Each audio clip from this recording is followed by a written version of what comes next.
twagize kampanye zikomeye zijanye no gutora amacupa y'amaplastike ndetse n'amashira hamwe atari make arabijamwo mugabo n'ubu bikaba bicibonekeza yuko mu mabarabara mwamwe cyangwa mu bibanza bimwe bimwe ayo macupa akibonekeza. Ni muri rya ntumbero twafashe yuko umuntu wese imbere y'inzu yiwe ahaba ategeza kuhakora imiserege yose ikabikozwe, ibibanza rusangi tukabisukura, ariko n'ubu gaje usanga hariho abicafuye.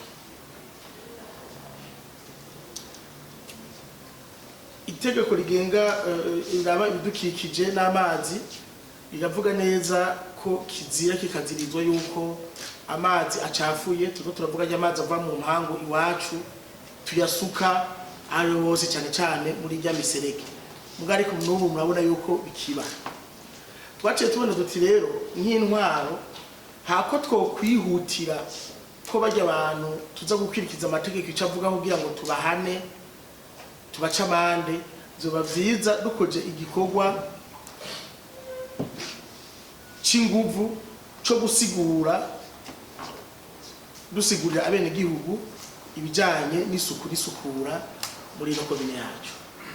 Ni muri yo ntumbero rero twiyumvire duti reka turabe abo dushigikira muri iki gikorwa kugira ngo n'imiburi umunyagisagara wese turazi yuko benshi bitarenga badaciye muri no komine yindwi izohera bamenye ikizira, bamenye ivyo tutategeze gukora mu ntumbero yuko igisagara cyacu kija ku rugero rw'ibindi bisagara mpuzamakungu. Uyu ni umusitanteri wa komine ya Mukaza Renovato Sindayihebura. Rero akaba yari mu nama nabo basanzwe bafashanya gusukura igisagara ca Bujumbura. Renovato Sindayihebura kifuza mbere ko amakatiye yose yoterwamwo ibiti akamera nka kujya bimeze ikiriri. Muri uyu mugambi kandi harimwo igisata kijanye no gutera ibiti. Dushaka rero guko guteguza abanyagisagara cyane cyane abo turongoye hano muri zone ya muri komine ya Mukaza ko twipfuza yuko mu kwezi kw'icenda imvura itasuye urupangu rwose ruba ruhari rufise n'imiburiburi ibiti bine. Ivyo biti bine bikaba ari ivyo gushariza n'ivy'ivyamwa kugira ngo tuze turabifungura iyo bikenewe.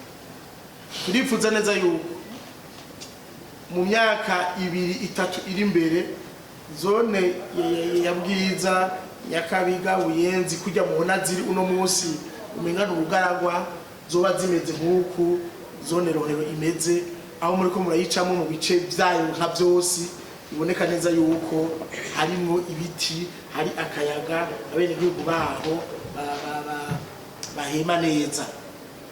Ivyo rero kugira ngo bikunde nuko twese tuzoja hamwe. Turashaka yuko n'abafise ico boterera bashobora ko batari hano bavyumva bumvira imigambi, babone ko twifuza yuko amapepiniere y'ibiti vy'ivyamwa n'ibiti bishariza akogwa vuba ku buryo burizoza gutasura ukwezi kw'icenda mu kwezi kw'icumi aza ari karakura kugira ngo yahangiro twihaye gukingira ibidukikije ikunde bijanye no gutera ibiti cyane cyane ibiti biribwa, uvuga ibiti vy'ivyamwa n'ibindi bishobora kuba bishariza mugabo bitabangamira inyubako ziba zisanzwe zihari. Muri rusange rero ico twebwe mwebwe nk'abamenyesha makuru tubiteze ko nikiye nuko twifuza yuko iyi nkuru ishika kure ashoboka. Aha yaranishyuye no ku bibazo bitari bike by'abamenyesha makuru dusubire tumwumvirize. Nabivuze neza yuko objective dushaka kuba ahantu hasukuye, apana ko tuba mu mpangu.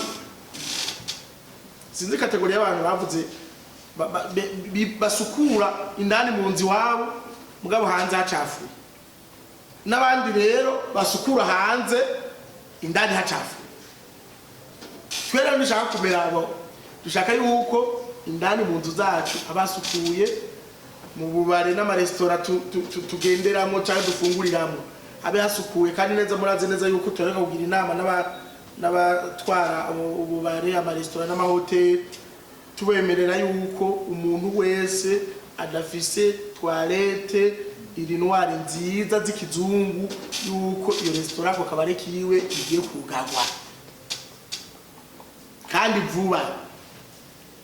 Tukanabamenyesha neza yuko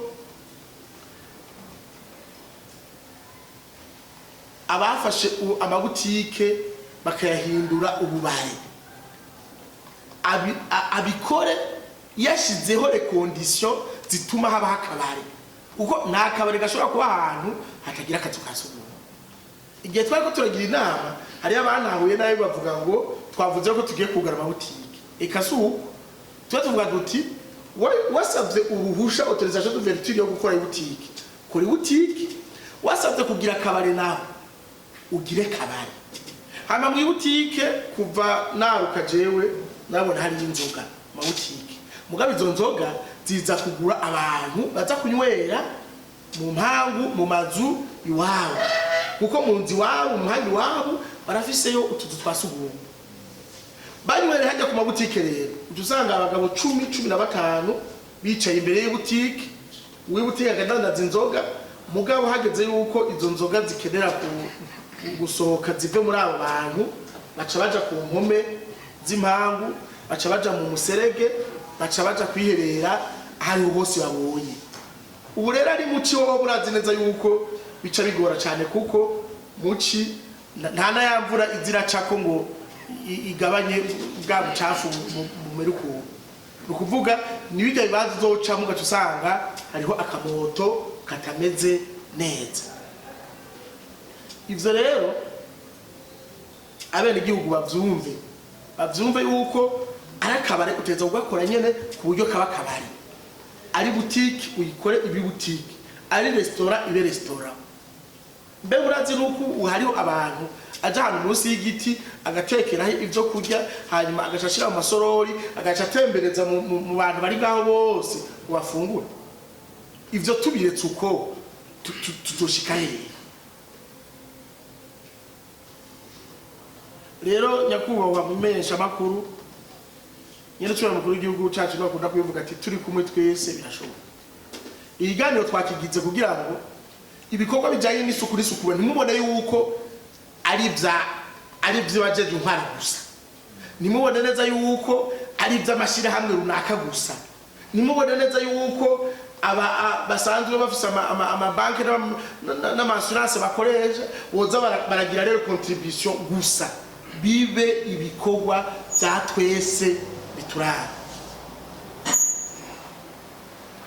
Mbere muramaze kubona yuko hariho abantu afata ihema mu kibanza rusangi agashiraho akagira ihema agacahamagara abantu 100 bakagira urubanza mugabo atakaza ukasugumwe kare ugaca wiyumvira yuko abantu uzobaha ibinyobwa n'ibiribwa mugabo utateguye aho bashobora kwiherera mu gihe bibagoye. Ivyo navyo nyene tugiye gutangura kumera nk'abisenzerera. Abashedo zone ko ndabivuga bari hano abashedo quartier baranyumva bagerageze umuntu mu kutegura urubanza agira babanze barabe yuko akwije les conditions d'hygiène. Kare bahora bibaza bavuga ngo ntakobora nk'ababigenza hariho ishirahamwe iradufashe no gutegura n'urubanza yitwa Great Vision sinzi ko ari wese yari hano abo barafise amatoilette mobile meza ku buryo umuntu agize urubanza ashobora kubahamagara bakamutunganiza neza.